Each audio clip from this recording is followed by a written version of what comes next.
আমরা মুসলিমরা মানি যে আল্লাহ লিখেছেন কদর, অর্থাৎ নিয়তি। অনেকে এখানে আপত্তি জানায়, অনেক লোক এভাবে প্রশ্ন করে, মুসলিম অমুসলিম অনেকেই বলে আল্লাহ তো সবকিছু নিয়তি লিখে রেখেছেন যে অমুক লোক ভালো হবে না খারাপ হবে, সে কাউকে খুন করবে কি করবে না, বা কাউকে ধর্ষণ করবে কিনা, অথবা চুরি করবে কিনা, অথবা ভালো কাজ করবে কিনা, সে বেহেশতে যাবে নাকি দোজখে, সবকিছু আগেই লেখা থাকলে আমরা কি করব? এখানে কার দোষ? যদি কাউকে খুন করি, আল্লাহ আমার কদরে লিখেছেন, আমি খুন করবো আর করে ফেললাম, এই দোষটা কার? দোষ তো আল্লাহর। তাহলে আমাকে দোজখে পাঠানো হবে কেন? আর এটা খুবই লজিক্যাল প্রশ্ন। এই প্রশ্নের উত্তরে বলবো, আমাদেরকে এই কদর বা নিয়তির ধারণা আগে বুঝতে হবে যে আল্লাহ সুবহানাহু ওয়া তাআলা আগে থেকে লিখে রেখেছেন একটা মানুষ কখন জন্মাবে, তারপরে সে কোন দেশে জন্মাবে, কখন মারা যাবে, কোন দেশে মারা যাবে। আল্লাহ পবিত্র কোরআনে বলেছেন সূরা ইসরা অধ্যায় 17 আয়াত নম্বর 14 যে যখন কোনো শিশু জন্ম নেয় তার কর্মগুলো আমি তার গ্রীবালগ্ন করে দিই। একজন মানুষের ব্যাপারে আল্লাহ জানেন সে কি করবে, ভালো না খারাপ, সঠিক না বেঠিক, সে বেহেশতে যাবে নাকি দোজখে যাবে। তবে আল্লাহ সুবহানাহু ওয়া তাআলার একটা উদাহরণ দেই। যে ধরেন একটা ক্লাসে একজন টিচার পড়াচ্ছেন 100 জন ছাত্রকে প্রায় 1 বছর ধরে, আর পরীক্ষা শুরুর আগে টিচার অনুমান করলেন যে এই ছাত্রটা এবারের পরীক্ষায় ফার্স্ট হবে, ফার্স্ট ক্লাস ফার্স্ট, এই ছাত্র পাবে সেকেন্ড ক্লাস, এই ছাত্র করবে ফেল। এটা আমি উদাহরণ হিসেবে বলছি। এর কিছুদিন পরে পরীক্ষা হয়ে গেল, প্রথম ছাত্র হলো ফার্স্ট ক্লাস ফার্স্ট, এই ছাত্র সেকেন্ড ক্লাস, আর ওই ছাত্রটা করলো ফেল। এখন আপনাদের প্রশ্ন করি, যে ছাত্র ফেল করেছে সে কি টিচারকে বলবে আপনি বলেছিলেন যে আমি ফেল করব তাই ফেল করেছি? এখানে দোষটা কার? টিচারের নাকি ছাত্রের? কার দোষ?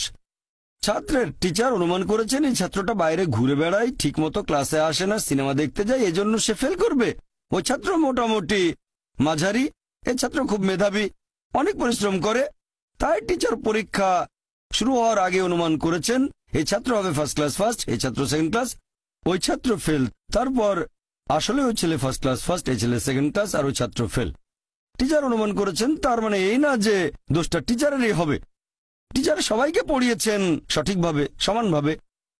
একইভাবে আল্লাহ সুবহানাহু ওয়া তাআলার আছে ইলমে গায়েব, তিনি ভবিষ্যৎ সম্পর্কে জানেন।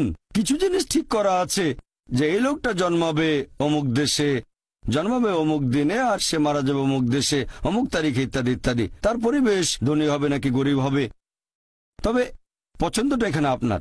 যেমন ধরেন 12 স্ট্যান্ডার্ড পাশ করার পরে অপশন আপনার হয়তো ইঞ্জিনিয়ার হবেন, অথবা ডাক্তার হবেন, বা একজন আইনজীবী। এখানে পছন্দ আপনার, ঠিক করলেন আপনি হবেন ইঞ্জিনিয়ার। এখন আল্লাহ এটা আগে থেকেই জানেন যে 12 স্ট্যান্ডার্ড পাশ করার পরে আপনি ইঞ্জিনিয়ার হওয়ার চেষ্টা করবেন, তাই আল্লাহ আগে লিখে রেখেছেন। ব্যাপারটা এমন না যে আল্লাহ লিখে রেখেছেন বলে আপনি বেছে নিচ্ছেন। যেহেতু আপনি এটাই বেছে নেবেন, তাই আল্লাহ আগে লিখে রেখেছেন। এখানে পছন্দ আপনার, তবে আল্লাহ আপনার পছন্দ জানেন। যেমন ধরেন একটা রাস্তার মোড়ে আসলেন, সামনে 5টা রাস্তা, রোড নাম্বার 1, 2, 3, 4, 5। এখানে পছন্দ আপনার, বেছে নিতে পারেন রোড নাম্বার 1, 2, 3, 4, 5। আপনি গেলেন রোড 2-এ, এটা আগে থেকেই লেখা আছে আপনার নিয়তিতে যে আপনি যাবেন 2 নম্বর রোডে।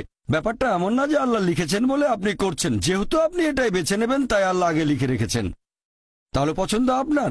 আপনি চাইলে টাকা উপার্জন করতে পারেন ভালো কাজের মাধ্যমে, হালাল উপায়ে, অথবা পারেন চুরি করে হারাম উপায়ে। পছন্দ আপনার। ধরেন চুরি করলেন, এটা আপনার সিদ্ধান্ত। তবে আল্লাহ আগে থেকে জানেন যে এই লোকটা সহজে টাকা পেতে চায়, তাই চুরি করবে। তাই আল্লাহ আগে লিখে রেখেছেন যে এই লোকটা 25 বছর বয়সে চুরি করবে। এখানে দোষটা কার? দোষ আসলে আপনার। তবে আল্লাহর আছে ইলমে গায়েব, তাই তিনি আগেই লিখে রেখেছেন। সিদ্ধান্তটা আপনার। আল্লাহ তাআলা মানুষদের দিয়েছেন স্বাধীন ইচ্ছা। আপনি আল্লাহ তাআলাকে দোষ দিতে পারবেন না আপনার পাপের জন্য। যদি আপনি দোজখে যান, যাবেন আপনার পাপ কাজগুলোর জন্য, আর যদি বেহেশতে যান, সেটার কারণ হবে আল্লাহ সুবহানাহু ওয়া তাআলার অসীম করুণা। আসলে